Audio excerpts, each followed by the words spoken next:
এ বিষয়ে আরো জানাতে আমাদের সঙ্গে যুক্ত হচ্ছেন সহকর্মীরা। শুরুতে চলে যাব রাজধানীর বিজয় সরণিতে, সেখানে রয়েছেন সহকর্মী রাশেদ রায়হান। রাশেদ আমাদেরকে জানাবেন যে সরবরাহ বাড়ার পর তো ভোগান্তি কিছুটা কমেছে, ফিলিং স্টেশনে এখন গ্রাহকের ভিড় কেমন দেখতে পাচ্ছেন জানাবেন। আসলে এই জ্বালানি তেল নিয়ে যে ভোগান্তি, সেই ভোগান্তির খবর আমরা এর আগেও জানি, নিয়মিতই আসলে সেই খবর আমরা সরবরাহ করছিলাম। এর আগের সময়গুলোতে যে দীর্ঘ লাইন, ঘন্টার পর ঘন্টা অপেক্ষা, মানুষকে সারা রাত অপেক্ষা করতে হতো, সেই দৃশ্য কিন্তু একেবারেই নেই। এই মুহূর্তে বিজয় সরণির যে পাম্পটিতে রয়েছি, ট্রাস্ট পাম্প, সেখানে কিন্তু একেবারেই যে লম্বা লাইন আমরা দু এক সপ্তাহ আগেও দেখেছি, সেটি কিন্তু একেবারেই নেই। এবং ফুয়েল পাস চালু করার পর থেকে বিশেষ করে বাইকার যারা আছেন, রাইডার এবং সাধারণ কর্মজীবী, তাদের যে কয়েক কিলোমিটারের লম্বা লাইন লাগতো, সেটি কিন্তু একেবারেই নেই। ফুয়েল পাস যাদের আছেন তারাই শুধু এই ট্রাস্ট পাম্প থেকে তেল নিতে পারছেন, এবং সেটি সর্বোচ্চ একবারে 12 লিটার, যেটি সারা মাসে 25 লিটার পর্যন্ত নিতে পারবেন এই ফুয়েল পাসের মাধ্যমে। এবং বড় যে গাড়ি রয়েছে, সেটিতে ট্রাস্টের যারা কর্মী রয়েছেন তারা জানিয়েছেন 4,500 টাকার অর্থাৎ 32 লিটার তেল পাচ্ছেন, এবং যারা আরেকটু বড় গাড়ি তাদের 5,000, 5,500 এরকম দেওয়া হচ্ছে। অর্থাৎ মানুষের যে দীর্ঘ সময়ের অপেক্ষা করা ভোগান্তি, সেটি কিন্তু কমে গিয়েছে, সেরকমটাই বলা যায়। আমরা কয়েকজনের সাথে কথা বলছিলাম যারা তেল নিতে আসছেন, বাইকার যারা রয়েছেন, বলছিলেন যে 9:30 এসেই আসলে আধা ঘন্টা 40 মিনিট বা 1 ঘন্টার মধ্যে সবাই আসলে এসে তেল পেয়ে যাচ্ছেন। অর্থাৎ লম্বা সময় ধরে অপেক্ষা করার যে ব্যাপারটি, সেটি কিন্তু আসলে আর রইল না। এবং রাজধানীর অন্যান্য পাম্পগুলোতে আসলে সেই যে ভোগান্তির চিত্র, সেটি কমে গিয়েছে। এবং আগামী 28 এপ্রিল থেকে আরও নতুন 11টি পাম্পে, যে পাম্পগুলোতে ফুয়েল পাসের মাধ্যমে তেল নিতে হবে, সেটি কার্যকর হবে। এবং এই নতুন যে 11টি পাম্প যুক্ত হবে, সেগুলো তো ফুয়েল পাস ছাড়া আসলে তেল কেউ নিতে পারবে না। এবং যে ফুয়েল পাস কার্যক্রমটি যুক্ত করা হয়েছে বিপিসির পক্ষ থেকে বা সরকার পক্ষ থেকে, সেটি কিন্তু শুধুমাত্র বাইকের জন্য। এবং বাইক ছাড়া অন্য যে সাধারণ গাড়ি আছে, তাদেরকে কিন্তু আসলে এই ফুয়েল পাসের মাধ্যমে তেল নেওয়ার সুযোগ নেই। অর্থাৎ বড় গাড়িগুলো আছে, তারা আসলে তাদের মতো করে আসলে তেল নিচ্ছেন। শুধুমাত্র বাইকের জন্য এই ফুয়েল পাস নির্ধারণ করা হয়েছে। এবং ফুয়েল পাস করার পর থেকেই আসলে যে ভোগান্তি, লম্বা লাইন, সেটি একেবারেই কমে গিয়েছে। এবং বলা যাচ্ছে সুস্থভাবে, শান্তি শৃঙ্খলার সাথে সবাই তেল নিতে পারছে। তেল পাম্পে যে ঝগড়াঝাটি, বাকবিতণ্ডা এবং দীর্ঘ সময়ের যে অপেক্ষা, সেটি একেবারেই এখন আর নেই। আমরা চলে যাব, আমাদের অন্যান্য সহকর্মীরা বিভিন্ন জায়গায় রয়েছেন, সিরাজগঞ্জে আমাদের সহকর্মী রয়েছেন, সেখানে যাব। তেল পাম্পের কি অবস্থা জানাবেন আমাকে। ধন্যবাদ।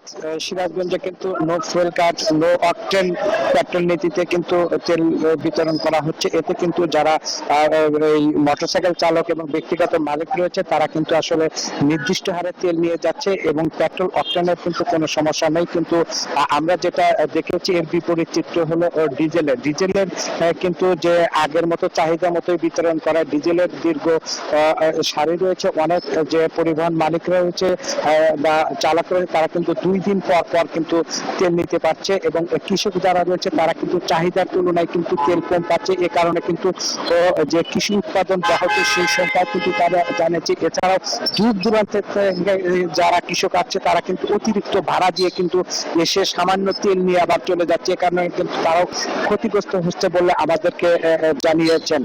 আর এদিকে আমরা বাগাবাড়ি যে ওয়েল ডিপো রয়েছে, সেখান থেকে আমরা জানতে পেরেছি আজকে 322টি পেট্রোল পাম্প, এজেন্ট ডিলার এবং প্যাক ডিলার এবং ইন্ডাস্ট্রির মধ্যে কিন্তু তেল বিতরণ করা হচ্ছে। এবং পাম্পের সংখ্যা এবং প্যাক ডিলারের সংখ্যা ভালো, কিন্তু যে তেল, সেই তেল কিন্তু আগের মতোই কিন্তু দেওয়া হচ্ছে। এ কারণে যে সিরাজগঞ্জের তেলের সংকট, সেই সংকট কিন্তু আমরা লক্ষ্য করেছি। এই অবস্থায় কিন্তু শুধু পাম্পের সংখ্যা না, তেলের সংখ্যা বাড়ালে কিন্তু সংকট অনেকটা কেটে যাবে, এবং মানুষ কিন্তু দুর্ভোগের হাত থেকে রক্ষা পাবে বলে আমরা অনেকেই মনে করছে। তো এই ছিল আমার কাছে সিরাজগঞ্জ তেলের সর্বশেষ। একই খবর জানতে চলে যাবো সিলেটের নাজাতের কাছে। নাজাত। Bashundhara public school and college 2026 শিক্ষাবর্ষে ভর্তি চলছে। ধন্যবাদ আপনাকে। সারা দেশের মতো সিলেটের যে জ্বালানি তেলের সংকট, সেটি কিন্তু এত প্রকট না হলেও সিলেটে কিন্তু এখন আসলে এটি আসলে দৃশ্যমান হচ্ছে যে সংকটের কিছুটা হলেও। আমি এখন সিলেটের একটি শহরের বাইরে একটি পেট্রোল পাম্পে এসেছি। আমি যেমনটি দেখানোর চেষ্টা করছি, এখানকার যে পেট্রোল পাম্প কর্তৃপক্ষ আছে, তাদের সাথে আমরা কথা বলার চেষ্টা করেছিলাম। এই পেট্রোল পাম্পটিতে এখন পেট্রোল এবং ডিজেল নেই, কিন্তু পেট্রোল এবং অকটেন নেই, কিন্তু ডিজেল আসলে তারা সরবরাহ করতে পারছেন। তারা যেমনটি বলছেন, আসলে কয়েকদিন পরে পরে এখানে চাহিদার তুলনায় খুবই কম আসলে জ্বালানি তেল সরবরাহ করা হচ্ছে এবং জ্বালানি সরবরাহ করার পরে দু একদিনের মধ্যে আসলে সেগুলো শেষ হয়ে যাচ্ছে। আমরা আসলে কথা বলার চেষ্টা করেছিলাম যে সিলেটের পেট্রোলিয়াম মালিক অ্যাসোসিয়েশনের পেট্রোলিয়াম মালিক ওনার্স অ্যাসোসিয়েশনের সাথে কর্মকর্তাদের সাথে, তারা যেমনটি বলছেন এখন পর্যন্ত আসলে তাদের তেল সরবরাহ কিছুটা হলো স্বাভাবিক হতে শুরু করেছে এবং তারা যে চাহিদা অনুযায়ী পেট্রোল এবং জ্বালানি তেল আসলে চাহিদা ছিল সেটি আসলে পাচ্ছেন কিছুটা হলে, এবং তারা যেটি বলছেন এটি আসলে স্বাভাবিক হতে আরও কিছু সময় লাগতে পারে।